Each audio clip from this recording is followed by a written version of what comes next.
Narcissists like to twist spiritual principles to fit their narrative. This is the Wizard of Radical Self-Respect, and my name is Jared Mello. Make sure you stay tuned to the end of this episode where I discuss the origins of the saying, rule of thumb, and it may surprise you where it came from. Now, on this channel we talk about all things radical self-respect related, and I want to get something out of the way first. On this channel, I do not diagnose anyone with narcissistic personality disorder, borderline personality disorder, histrionic personality disorder, bipolar disorder. I'm not diagnosing anyone. What I do here is I help people identify behaviors. I tell people, focus on the behaviors. The labels don't matter, but the behaviors will determine how we practice radical self-respect in a situation. It doesn't matter what the label is, but a lot of people come at me and say, you shouldn't be talking about this stuff. You're not a doctor. You're not a licensed clinical social worker or clinical psychologist. And it's like, hey, I'm not diagnosing anyone. What I'm doing here is I'm sharing my experiences with people that have displayed these kinds of behaviors. That's what I'm doing. So take what you like and leave the rest, but what I am not doing is diagnosing anyone with anything. So I wanted to get that out of the way. But on to the main point of today's video, how people who have narcissistic traits, who are narcissistic, how they'll twist spiritual principles to fit their narratives. And the first way they do this is, a lot of them, what they'll do is when they're confronted with something or someone calls them out for something, they'll say, you're just being negative. Or, I only want to surround myself with positive vibes and good energy. And here you are calling me out and you're just being negative. And here's the thing. There are cases where some people are being negative. But in this circumstance, I'm talking about a time where the criticism is absolutely valid and they have a good point. But instead, the narcissistic person is using the negativity thing as a deflection, so they don't actually have to own up to something they may have done wrong. They'll use it as a flipping the script narrative. Oh, you're just being negative. I don't want to deal with people who are going to have bad vibes or who are going to be negative and not positive like that. But here's the thing. Any healthy relationship is going to have people calling each other out. That's just how healthy relationships are. It is not negative to have tough conversations with one another. In fact, it's necessary to have healthy relationships. So when you see someone do this, take note of that, because was your concern valid? And even if they didn't agree with your concern, and maybe we were wrong in the case, for example, they should still try to validate what you're thinking and feeling and say, okay, I hear what you are saying. I may not agree with it, but I understand what you're saying. But when you hear the, oh, you're just being negative routine, watch out for that, because that's usually a way to deflect and avoid any accountability. And another big one is, say we're going no contact with a narcissistic person, and either the narcissistic person themselves, or they'll get one of their flying monkeys to do it. But they'll say, hey, you need to forgive. Forgiving is the way. Love is the way to conquer everything. And they'll twist the spiritual principle of forgiveness into trying to get back into your life. Whether they're saying it to you personally or they're getting the flying monkey to say it. But they're trying to pull at your heartstrings to forgive. And if you're not careful, you might buy into it, and what would more than likely happen is they will cycle you back through the stages of love bombing, discard, or devalue, discard, and they would happen even faster than the first time. But they'll try to pull on your heartstrings of forgiveness and say, oh, hurt people, we gotta forgive. And it's like, wait a minute. Like, here's the thing about forgiveness. Forgiveness is for ourselves. And we can forgive someone without letting them back into our lives. We forgive them so that we don't resent them.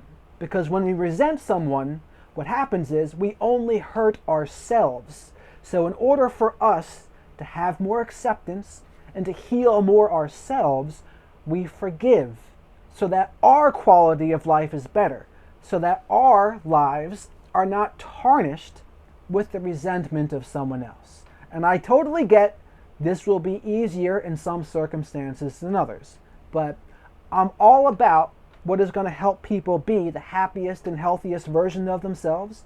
And so I would say forgive, but that does not mean you let them back into your life. Forgiving does not mean we volunteer for abuse anymore. That is not what forgiving should mean.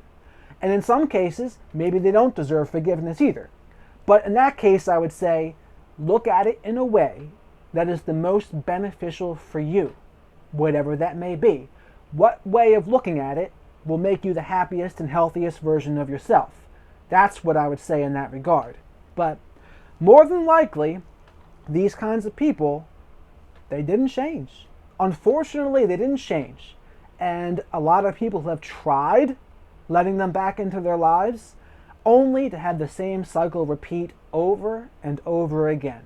So keep that in mind when you get that spin of, oh, you should forgive because love should conquer all.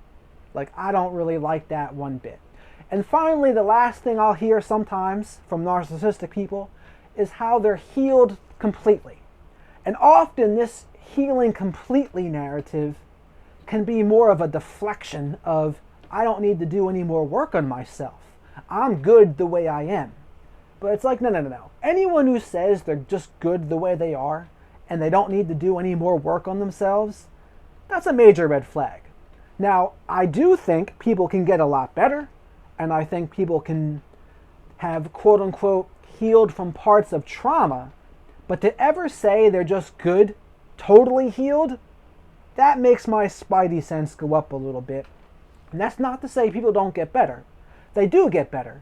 But to say just completely healed, I don't know about that. I think in my own life, what I try to do is get a little better each day.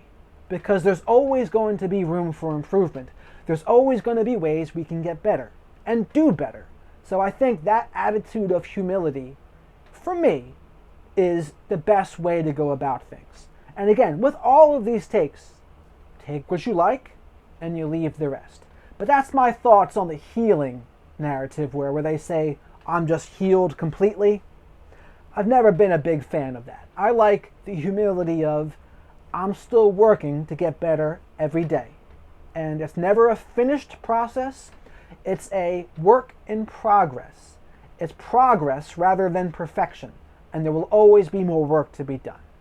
So those are my examples here of how narcissistic people may twist spiritual principles.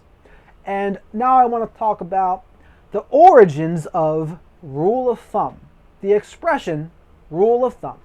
And you might be a little blown away by this, and it's not 100% confirmed that this is exactly where it came from. It is supposedly where it came from.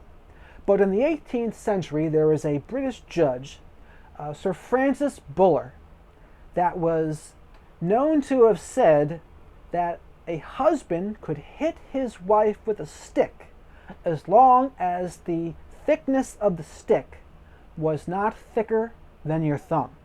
And that was the expression.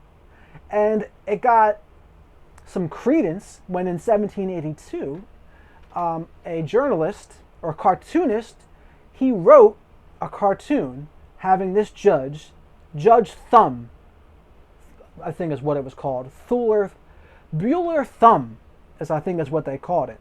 And it had him with a bundle of sticks. And in the background, there was a husband chasing his wife with a stick. And so from there on, the rule of thumb expression kind of stuck. And Francis Buller there, in his ruling, he was known to be a very corporal punishment type guy, very strict. So that is the origins of the rule of thumb, being able to hit your wife with something that is no thicker than your thumb. Now, of course, we do not condone that on this channel here at all. For all of the sponsors and advertisers who may be concerned, but we are for educating the people on where some of these expressions came from. And I'm all for helping people gain a little more wisdom and knowledge of how we use words and where they came from. So that's my video for today. Please remember to like the video if you liked it, subscribe to the channel if you haven't already, hit the notification bell, and comment below what you think about my observations about how narcissistic people will twist some of these spiritual principles to fit their narratives. Did you agree with what I had to say? And let me know what you think about the rule of thumb expression too, now that you know supposedly where it came from. So with that, thank you very much for watching and have a great rest of your day.